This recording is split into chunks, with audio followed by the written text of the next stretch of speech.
Menjadi alumnus APMA MHRD membuat saya bisa ke Argentina, Myanmar, mengenal seluk-beluk dunia HAM lebih dalam, dan pastinya merasakan exposure internasional yang sangat berharga. Halo, saya Maesti. Saya adalah alumni APMA angkatan 2018. Saat ini, saya bekerja sebagai peneliti di Research Center for Politics and Government, Visipol UGM.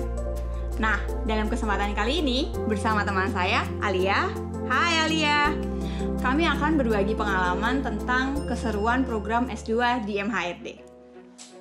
Hai Alia! Sawadika! Gimana kabarnya? Baik, luar biasa. Mbak Esti, gimana Mbak kabarnya Mbak? Baik-baik. Al, boleh kenalan dulu nggak? Biar teman-teman di sini juga pada akrab sama kamu. Halo teman-teman semua, perkenalkan nama aku Alia. Aku alumni dari program APMA MHRD angkatan tahun 2020. Saat ini aku bekerja sebagai Project Officer di IHRP, Institute of Human Rights and Peace Studies, Mahidol University. Wow, asik banget di Thailand. Aku kangen banget loh sama Thailand.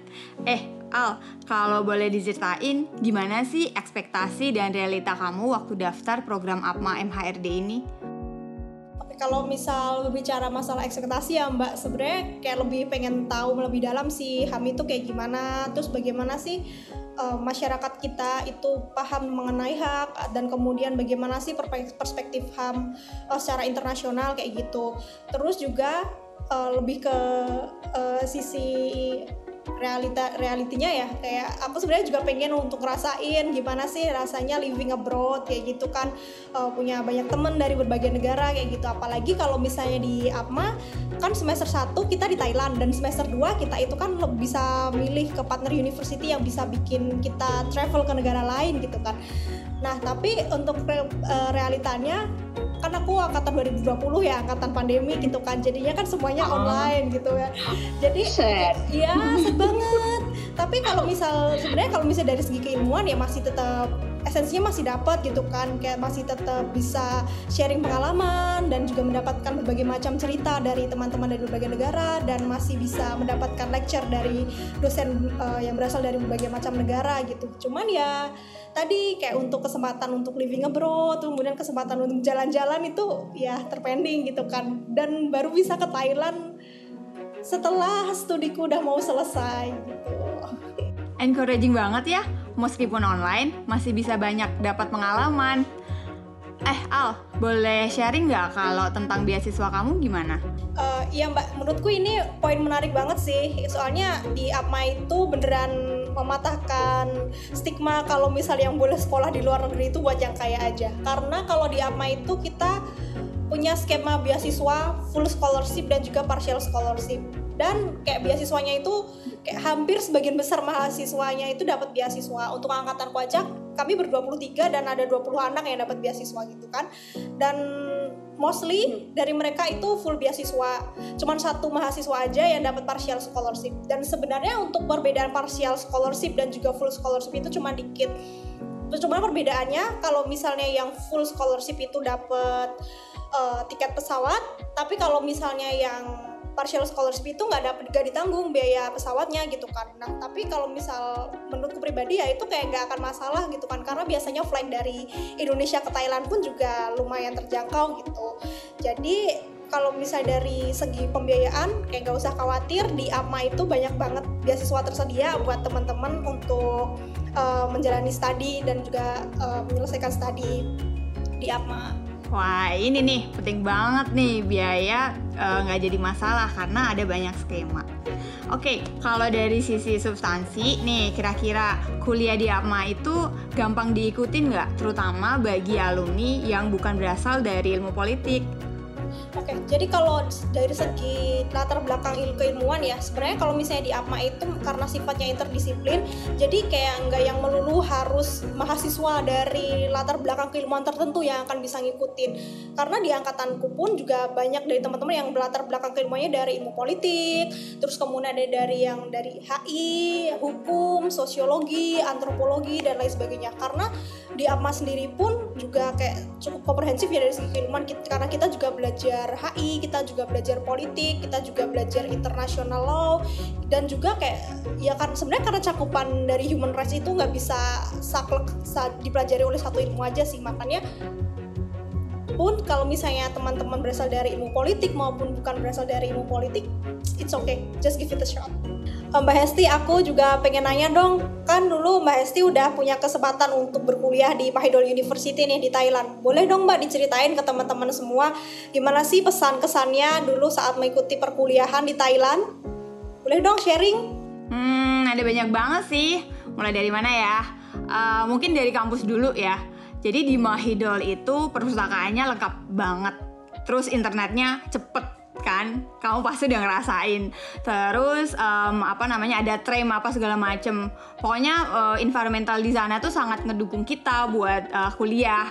Terus yang paling penting nih, IHRP itu kan jadi pusat studi HAM paling tua di Asia. Nah, jadi dari sana kita bisa belajar banyak hal dan itu sangat menarik. Itu satu. Yang kedua, soal makanan. Pasti dong ya, di Thailand gak kuliner.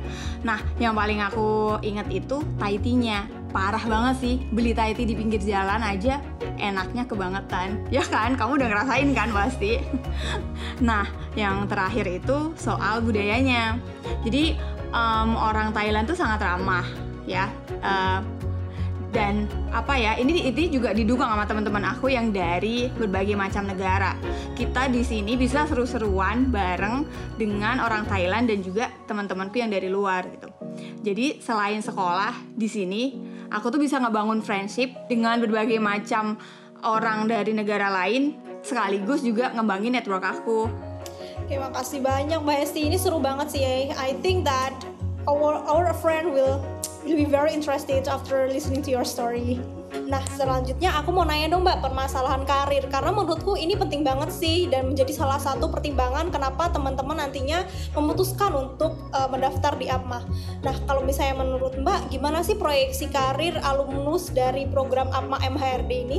Kalau buat karirnya, lulusan APMA itu bisa kerja di ranah regional sampai internasional. Misalnya nih teman-temanku, ada sebagian dari mereka yang kerja di UN, di Bangkok, yang di Food Organization, terus di UNDP. Tapi ada juga yang jadi advokasi di bidang di negara masing-masing. Nah, advokasinya itu bisa dari advokasi nasional sampai di grassroots. Terus ada juga temen aku yang dia sekarang jadi PNS di Komnas HAM. Oh, yang paling penting ada juga alumni yang kerja sebagai researcher dan akademisi kayak aku. Seru banget ya Mbak ya. Kayak berarti kesempatan berkarir tuh buat para alumni APMA nih luas banget ya Mbak. Tergantung referensi masing-masing berarti nih. Setuju banget. Pokoknya ikut APMA ini bisa ningkatin bargaining position kita buat nyari karir. Karena kan S2 HAM itu jarang ya. Oke, thank you Mbak, ini menarik banget sih. Pamungkas nih Al, kira-kira nih ya menurutmu kenapa teman-teman yang nonton video ini kudu harus banget daftar beasiswa APMA MHRD? Oke, kalau misal menurutku sih itu aku mau narik kesimpulan dari diskusi kita sih Mbak. Yang pertama, ini tuh studi HAM yang komprehensif dan juga menarik banget dan bagus banget untuk memperluas cakrawala dan juga perspektif teman-teman semua mengenai apa itu HAM dan bagaimana proteksi HAM itu dilakukan. Nah, selain itu poin menarik juga masalah beasiswa karena luasnya kesempatan untuk mendapatkan full beasiswa. Jadi ini akan kayak sangat membantu teman-teman buat yang pengen studi tapi gratis gitu. Nah, terus kemudian poin selanjutnya seperti yang udah Mbak Hesti jelasin tadi sih, proyeksi karir untuk alumni. Jadi ini menarik banget buat teman-teman yang nantinya pengen kerja baik ke UN atau kerja di institusi pemerintahan maupun teman-teman yang mau kerja di bidang advokasi, itu terbuka sangat luas setelah lulus menyelesaikan program APMA MHRD itu sendiri. Karena pada saat studi pun teman-teman semua akan dibekali keilmuan dan juga pengetahuan yang sangat cukup untuk nantinya dapat menunjang karir-karir terutama di human rights field. Asik. Lengkap banget sih. Apa kesimpulannya? Kalau nggak daftar masih kebangetan nih ya yang nonton. Makasih banget ya Alia udah sharing-sharing. Seru banget pengalamannya. See you dan semoga kita bisa ketemu setelah pandemi ini selesai. Hafunaha. Thank you so much juga Mbak Hesti yang udah memberikan aku kesempatan buat sharing pengalamanku selama kuliah di APMA buat teman-teman semua. See you, semangat, jangan lupa daftar. See you. Thank you Alia. Bye-bye. Nah, teman-teman, jangan sampai ketinggalan ya kesempatan untuk mendaftar beasiswa penuh S2 di APMA MHRD. Untuk informasi lebih lanjut, silahkan cek link berikut ini. Kami tunggu di APMA MHRD ya. Dadah!